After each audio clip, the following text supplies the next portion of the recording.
चलिए बेटा देखिए अगला प्रश्न शुरू करते हैं। अगला प्रश्न है हमारे पास प्रश्न संख्या 6। यदि 12 मीटर ऊंचे पुल से एक नाव का अवनमन कोण 60 डिग्री बन रहा है, मतलब पुल है, एक पुल के ऊपर कोई खड़ा है और वो नीचे नाव बह रही है, नदी में एक नाव बह रही है, तो उस नाव का जो कोण बन रहा है कितना है, 60 डिग्री। तो नाव के पुल के आधार से, मतलब नाव के बेस से, मतलब नीचे जो नीचे वाला हिस्सा होगा पुल का, नीचे खंबा, जैसे पुल बना हुआ है, पुल के दो खंबे होंगे, उसके बेस, उस बेस से देखो तो नाव कितनी दूर है ये बताना है हमको। ठीक है, कोई दिक्कत नहीं है, बता देंगे। बहुत सिंपल क्वेश्चन है। देखो पहले एक पुल बना लेते हैं भाई। ये मान लीजिए हमारा पुल है ना, ये क्या है हमारा पुल।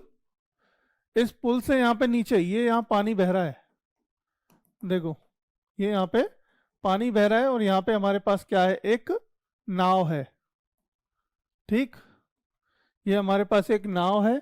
इस नाव का इस पुल से मान लेते हैं जो कोण दिया है वो क्या दिया है, अवनमन कोण दिया है, और इसके बेस से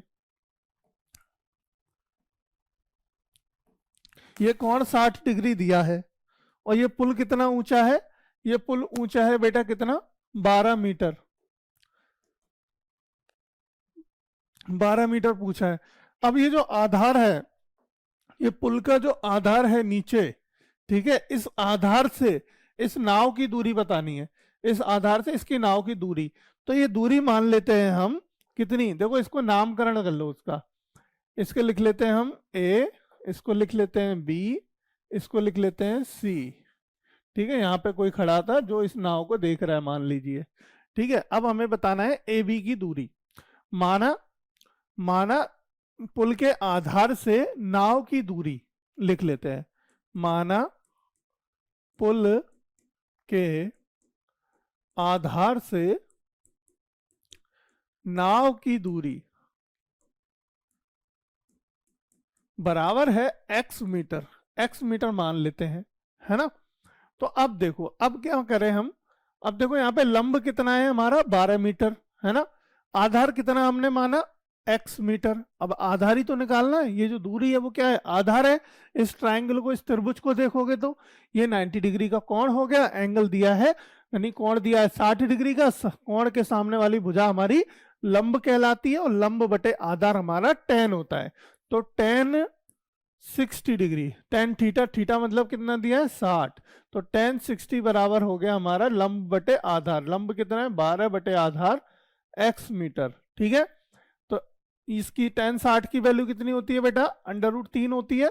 तो 12 बटा x हो गया, क्रॉस मल्टीप्लाई कर दो।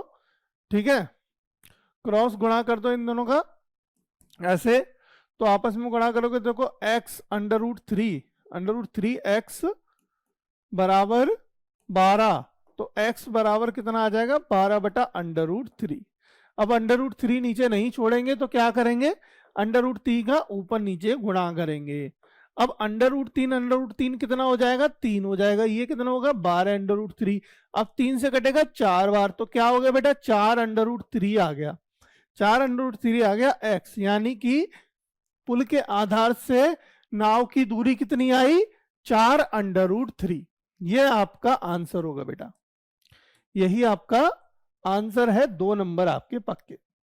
इसी प्रकार से, इसी तरीके के बहुत सारे क्वेश्चन एग्जाम में एग्जामिनर बना सकता है ना। एग्जाम में बहुत सारे तरीके से क्वेश्चन पूछा जा सकता है। यही क्वेश्चन कि वो क्या पूछ सकता है, कोई बिल्डिंग पे कोई खड़ा है, बिल्डिंग से किसी कार को देख रहा है, तो बिल्डिंग से जो कार का अवनमन कोण बन रहा है। यहाँ पे भी बेटा देखो अवनमन, मैंने एक लाइन मिस कर दी है, अवनमन कोण है। अवनमन कोण होगा ये वाला 60 डिग्री, तो ये भी 60 डिग्री होगा।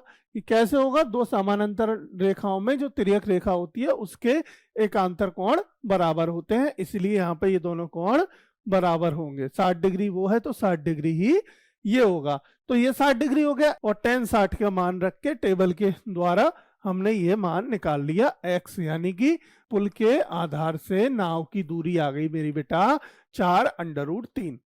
बहुत सिंपल क्वेश्चन, पर इसी क्वेश्चन को एग्जामिनर क्या कर सकता है, इसमें कई तरीके से इस सवाल को पूछ सकता है।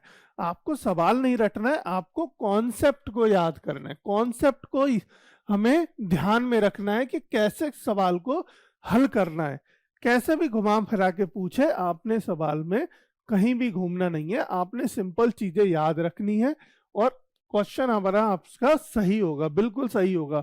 जो क्वेश्चन में पूछा जाए पहले तो उसको ड्रॉ कर लो, और जैसे ही आपने ड्रॉ कर लिया हमेशा आपका आंसर सही आएगा। तो हम इंपॉर्टेंट क्वेश्चन लेके चल रहे हैं, डेफिनेटली ये क्वेश्चन आ सकता है एग्जाम में, तो बिल्कुल भी ना छोड़ें, बिल्कुल तैयार कर लें इस क्वेश्चन को। ठीक है,